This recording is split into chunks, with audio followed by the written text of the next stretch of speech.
Hi, I'm Nich. I'm the Chief Historian for the National Cemetery Administration, and I'm sitting here beside the headstone of Nicholas Porter Earp, who was a sergeant in the Illinois Mounted Infantry during the Mexican War.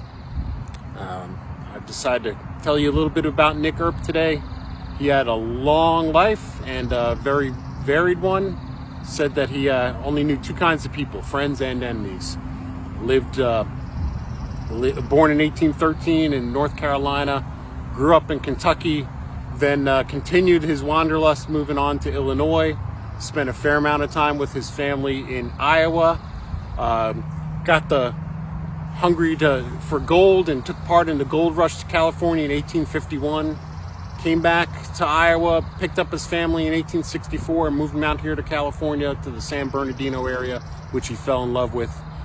Even so, came back east to Kansas and lived in Kansas City for a short while before finally leading another wagon train back to California and settling down there for good, nearby to this where this National Cemetery is in the late 1860s. So, Nich Earp did many things in his life, mostly a farmer, but he was also a saloon keeper. He was a lawman. He was even, according to one source, a riverboat captain. He was a master cooper or barrel maker, led a varied life, fought in two wars. Well, he served in two wars, the Black Hawk War, short-lived war against Indians in Illinois, and then in the Mexican War in 1847. Only served for 5 months there. He actually was injured by getting kicked by a mule, gave him a hernia that he suffered pain from for the rest of his life.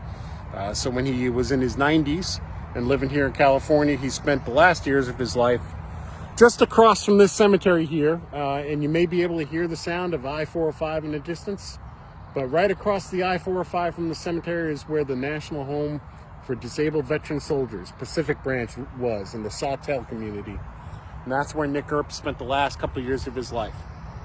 Nich had one son by his first wife who died after they were married for 3 years, and then he had 8 children by his second wife, Virginia. They were together for 53 years.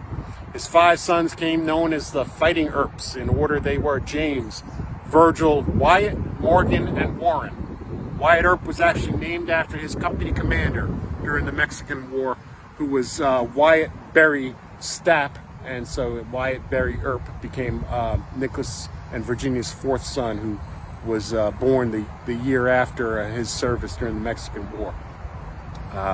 Wyatt Earp went on to earn fame along with his brother Virgil as the lawman who took part in the famous shootout at the OK Corral in Tombstone, Arizona in 1881. But that's another story. So thank you, Nich Earp, for your service to your country. This has been your Memorial Minute.